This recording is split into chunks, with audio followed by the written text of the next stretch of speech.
نحمده ونصلي على رسوله الكريم أما بعد فأعوذ بالله من الشيطان الرجيم بسم الله الرحمن الرحيم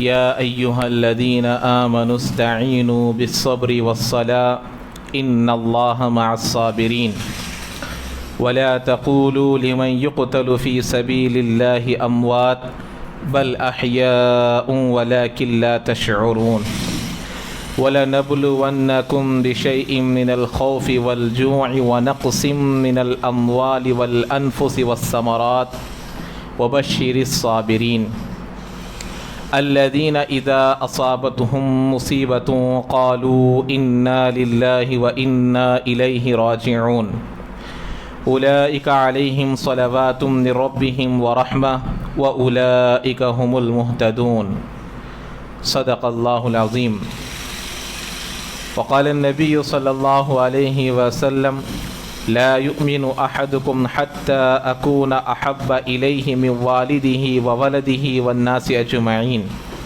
او کما قال النبی علیہ الصلاۃ والسلام رب اشرح لی صدری ویسر لی امری واحلل عقدۃ من لسانی یفقهوا قولی اللہم صل علی سیدنا مولانا محمد فی اول و اوسط و آخر کلامنا بلغ العلا بکمالہ کشف الدجا بجمالہ حسنت جمیع خصالہ صلوا علیہ وآلہ۔ معزز سامعین اکرام، بھائیوں، بزرگوں، دوستوں،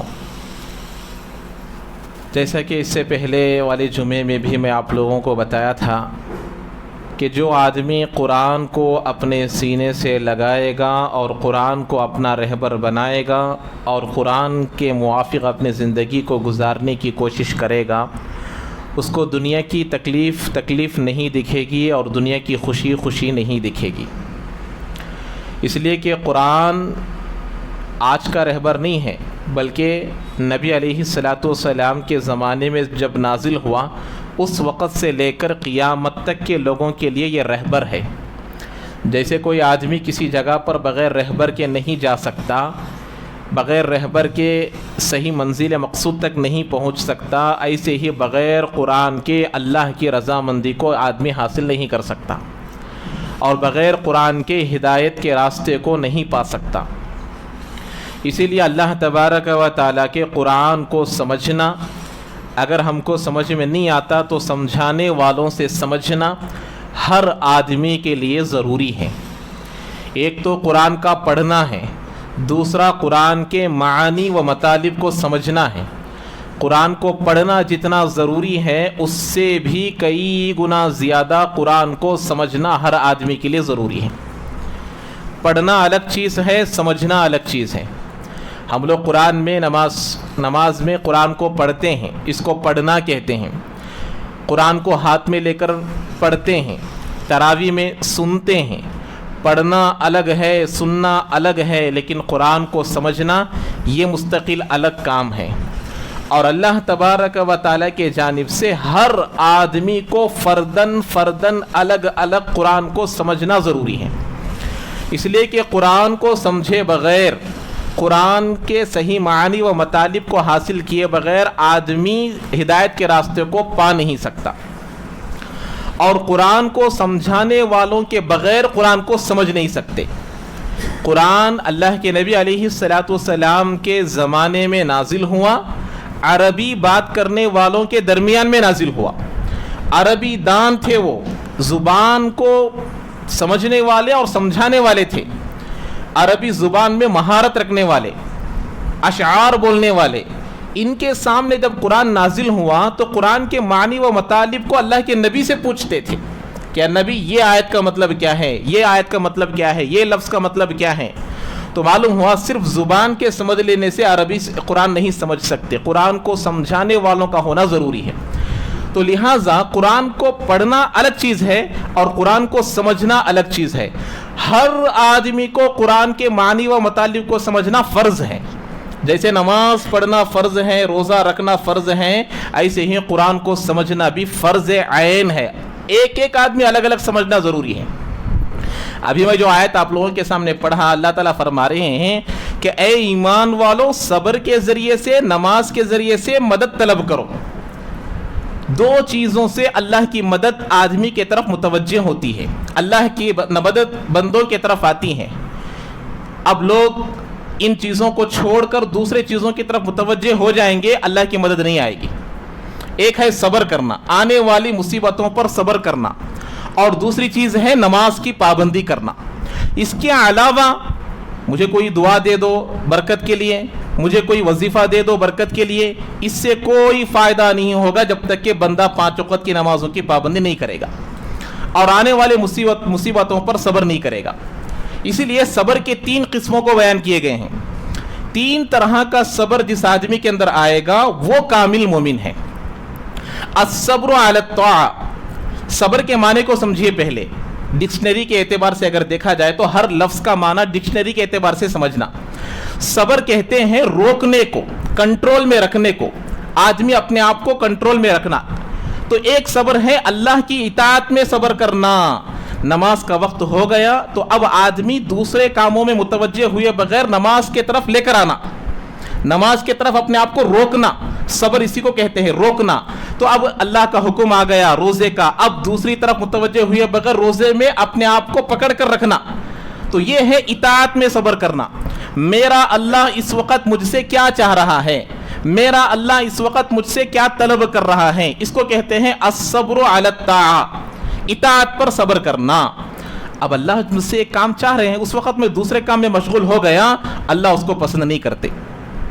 جیسے مثال کے طور پر طواف کا وقت ہے، طواف کر رہے ہیں، طواف کتنی بڑی عبادت ہے، کتنا بڑا ثواب کا کام ہے، نماز کا وقت ہو گیا تو طواف کو روکنے کا حکم دیا گیا کہ اب تم طواف کو چھوڑ دو، اب نماز پڑھو۔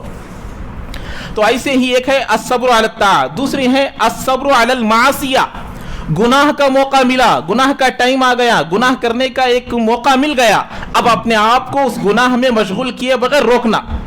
نیکی کا وقت آ گیا تو نیکی کرنے پر ابھارنا، گناہ کا کام آ گیا تو گناہ کرنے سے روکنا۔ یہ 2 چیزوں کا صبر ہوا، ایک تو الصبر علی الطاعہ اور دوسرا الصبر علی الاطاعہ، الصبر علی المعصیہ، گناہ سے بچانا ایک صبر ہے، اور تیسرا صبر ہے الصبر علی المصیبہ، آنے والی پریشانیوں پر، مصیبتوں پر صبر کرنا۔ یہ 3 صبر مل کر وہ صابرین بنتے ہیں۔ اس کے بعد اللہ نے کہا ان اللہ مع الصابرین، اللہ صبر کرنے والوں کے ساتھ ہے۔ اب جو بھی مصیبتیں آئیں گی، جو بھی مصیبتیں آئیں گی، اب وہ مصیبت کو مصیبت نہیں سمجھے گا، وہ پریشانی کو پریشانی نہیں سمجھے گا، چاہے اس کی جان بھی چلے جائے۔ اس کے بعد والی آیت میں اللہ نے اسی کا تذکرہ کیا، وَلَا تَقُولُوا لِمَنْ يُقْتَلُ فِي سَبِيلِ اللَّهِ أَمْوَاتٌ، اے مسلمانوں، اے روزہ رکھنے والوں، اے نماز پڑھنے والوں، زکوٰۃ دینے والوں، اللہ کے راستے میں جنہوں نے اپنے جانوں کا نذرانہ پیش کر دیا ان کو مردہ مت بولو۔ اللہ تعالیٰ فرما رہے ہیں کہ وہ زندے ہیں لیکن تم کو اس کی قبر نہیں ہے۔ اللہ کے راستے میں جا کر اللہ کا کلمہ لے کر گئے تھے، اللہ کی وحدانیت کی دعوت دینے کے لیے گئے تھے کہ اللہ ایک ہے، اللہ کی عبادت کرو، اللہ کو مانو، اس کے بدلے میں ان کو جان دینا پڑا۔ یہ سب سے پہلے نمبر کے صابرین ہیں، جنہوں نے اپنی جان کی قربانی اللہ کے راستے میں دے دی۔ تو ان صابرین کے بارے میں اللہ نے کہا کہ یہ مردے نہیں ہیں، یہ بڑے صابرین ہیں، ان کے لیے بڑے بڑے انعامات ہیں۔ وہی اللہ فرمائے وَلَا تَقُولُوا لِمَنْ يُقْتَلُ فِي سَبِيلِ اللَّهِ أَمْوَاتٌ، اس کی خبر نہیں ہے وہ زندہ ہے۔ وہ کیسے زندہ ہے اس کی بڑی تفصیل ہے، تفسیر میں اس کو سننا پڑے گا۔ اس کے بعد اللہ تبارک و تعالی نے فرمایا یہ ایک ایسی مصیبت تھی جو بندوں پر آئی اور انہوں نے صبر کیا تو اللہ نے ان کو جنت دے دیا، مرنے کے بعد فوراً شہداء کو جنت مل جاتی، حساب کتاب تک انتظار کرنے کی ضرورت نہیں ہے۔ اللہ ان کے روحوں کو ایک طوطے میں ڈال دیتے ہیں، وہ طوطا پوری جنت میں پھرتا رہے گا اور وہ جنت کے پھلوں کو کھاتا رہے گا، عرش کے نیچے آرام کرتا رہے گا۔ جب قیامت آئے گی حساب کتاب ہو جائے گا، جب مستقل شہداء کا داخلہ ہوگا، لیکن حساب کتاب تک ان کی روح جنت کی سیر کرتی رہے گی، طوطوں میں ان کی روح کو ڈال دی جاتی ہے۔ یہ شہداء، یہ سب سے پہلے نمبر 1 کے صابرین۔ اب اللہ نے پہلے صابرین کو بیان کر کر بعد میں چھوٹے صابرین کا تذکرہ کر رہے ہیں۔ وَلَنَبْلُوَنَّكُمْ بِشَيْءٍ مِّنَ الْخَوْفِ وَالْجُوعِ وَنَقْصٍ مِّنَ الْأَمْوَالِ وَالْأَنفُسِ وَالثَّمَرَاتِ۔ اب بڑی مصیبت پر بڑا انعام، اللہ کے راستے میں جان دے دینا بڑا صبر، ان کو بڑا انعام۔ اب اللہ نے کہا اس کے بعد چھوٹی مصیبتیں، وہ کیا ہیں کہ ہم تم کو دنیا میں آزمائیں گے، کبھی تمہارے اوپر خوف ڈالیں گے، حاکم کا خوف، بادشاہ کا خوف، یہ تم کو ڈرائیں گے، کبھی ملک چھوڑ کر جانے کو بولیں گے، کبھی اپنے گھروں پر حملہ کریں گے، کبھی تمہاری جانوں پر حملہ کریں گے، اور تمہارے مساجد پر حملہ کریں گے، تمہارے مدارس پر حملہ کریں گے۔ اللہ سے مدد مانگتے رہنا، اپنے کام میں لگے رہنا، یہ ہے مومن کی نشانی۔ اپنے ہاتھ سے جتنا ہوتا اتنی کوشش کرنا، اس لیے کہ اللہ نے پہلے شہداء کا بیان کر دیا، یہ پوری مصیبتوں کی اینڈنگ موت پر ہے۔ یہ پوری مصیبتوں کی اینڈنگ کہاں ہوگی؟ موت پر ہو جائے گی۔ موت کے بعد کوئی مصیبت نہیں، موت کے بعد کوئی دنیا کی خوشی، کتنی بھی خوشی ہو، موت پر اینڈ، دنیا کی کوئی بھی مصیبت ہو، موت پر ختم۔ اسی لیے دنیا کا جینا جینا نہیں ہے، دنیا کا مرنا مرنا نہیں ہے، زندگی تو موت کے بعد آنے والی ہے، راحت تو موت کے بعد آنے والی ہیں، انعام تو موت کے بعد ملنے والا ہے۔ دنیا میں دو ہی چیزیں پائی جاتی ہیں، یا تو چیز والا چلے جاتا ہے یا چیز چلے جاتی ہے، دونوں میں سے ایک۔ میرا گھر ہے، بہت بڑا گھر ہے، کروڑوں کے پیسے خرچ کیا، یا تو میرے سامنے وہ گھر ختم ہوگا یا گھر کے سامنے میں ختم ہوگا، یہ دو چیزیں ہو کر رہیں گی۔ اس لیے اللہ نے کہا کہ دیکھو یہ چھوٹی چھوٹی مصیبتوں پر خوف سے تم کو آزمائیں گے، وَلَنَبْلُوَنَّكُمْ بِشَيْءٍ مِّنَ الْخَوْفِ، اور اللہ نے مصیبتوں کو آنے سے پہلے ہی بتا دیا کہ مصیبتیں آئیں گی، پریشانیاں آئیں گی۔ اور ایک عقل میں آنے والی بات ہے، جب کوئی مصیبت آتی ہے آنے سے پہلے الرٹ کر دیے تو مصیبت آئے تو بھاری نہیں سمجھ میں آتا۔ اللہ نے بتایا کہ زندگی میں مصیبتیں آئیں گی، مصیبتیں بولے بغیر آ گئی تو پریشانی ہوگی آدمی کو کہ بھئی مصیبت آ گئی، مصیبت آ گئی، تو اللہ نے پہلے ہی بتا دیا کہ مصیبتیں آ کر رہیں گی، اس مصیبت پر تم کو صبر کرنا ہے۔ تو وَنَقْسِمْ، اللہ نے کہا، اور پھر اللہ نے کیا کہا، بِشَيْءٍ، ہم لوگوں کو کچھ آزمائیں گے، آزماتے ہی نہیں رہیں گے، کچھ تھوڑا، اور اللہ کی نگاہ میں وہ تھوڑا کتنا ہے، اللہ جس کا ایمان جیسا ہے اللہ ویسا آزمائیں گے۔ نبیوں کا ایمان جیسا تھا اللہ نے نبیوں کے جیسا آزمایا، صحابہ کا ایمان جیسا تھا صحابہ کو آزمایا، تابعین جیسے تھے تابعین کو ویسے آزمایا، لیکن ہمارا ایمان کمزور ہے تو اللہ تعالی ہمارے موافق آزمائیں گے۔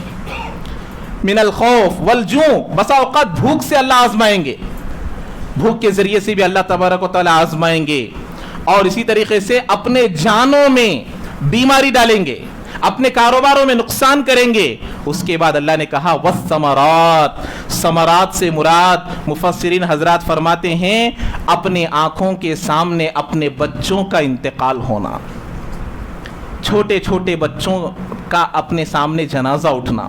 والثمرات، پھل سے تشبیہ دیا ہے اللہ تبارک و تعالی، اس پر صبر کرنا کہ میرے آنکھوں، ہر باپ یہ چاہتا ہے کہ بھئی میرا بیٹا میرا جنازہ اٹھائے، لیکن باپ بیٹے کا جنازہ اٹھا رہا ہے تو یہ صبر کرنا۔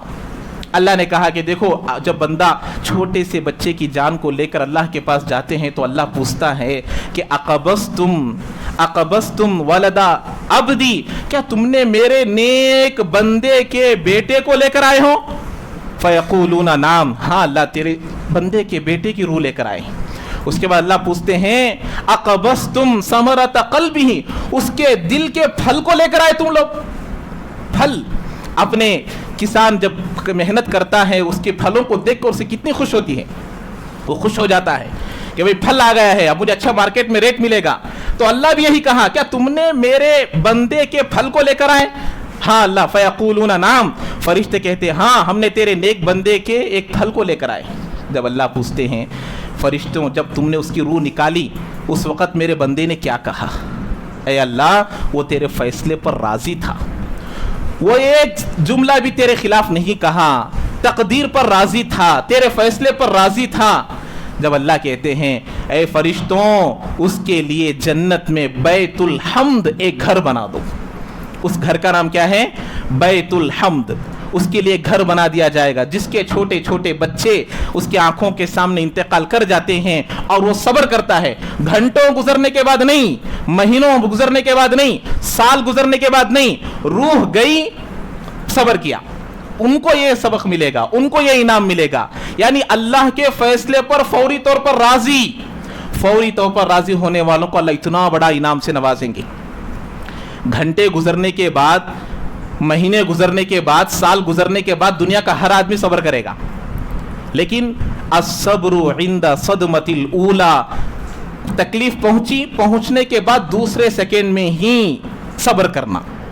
حضرت ابراہیم رضی اللہ تعالیٰ عنہ اللہ کے نبی کے گود میں جان چھوڑ رہے ہیں، چھوٹے سے بچے ہیں، اللہ کے نبی کی آنکھوں سے آنسو جاری ہو رہے ہیں، اللہ کے نبی رو رہے ہیں، صحابہ دیکھ رہے ہیں، اللہ کے نبی آپ بھی روتے ہیں، آپ کا جب بیٹا جا رہا ہے تو آپ بھی روتے ہیں۔ اللہ کے نبی نے کہا میں بھی انسان ہوں، میرا بیٹا بھی جا رہا ہے تو میں نہ روؤں تو اور کون روئے گا؟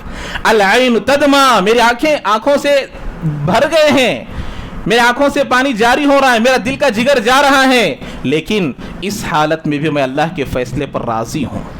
یہ ہے صبر، اس صبر پر اللہ کے وعدے ہیں۔ ایسے ہی دنیا کی مصیبتیں آتی ہیں، نہیں آئیں گی نہیں، بھی پریشانی آئیں گی، مصیبتیں آئیں گی، لیکن ان مصیبتوں پر صبر کر دین پر جمنے کا نام مومن ہے، دین پر جمنے کا نام مسلمان ہے۔ ان کو دیکھ کر دین کو چھوڑ دینا، ان مصیبتوں کی وجہ سے ٹال مٹول کرنا، دین کو چھوڑ دینا، نبی کے طریقوں کو چھوڑ دینا، اللہ کے حکموں کو چھوڑ دینا، نماز کو چھوڑ دینا، یہ بزدلی ہے، کفر ہے۔ اللہ تعالی ہم کو عمل کی توفیق نصیب فرمائے۔ جو حضرات سنت نہیں پڑھے سنت ادا فرما دیں۔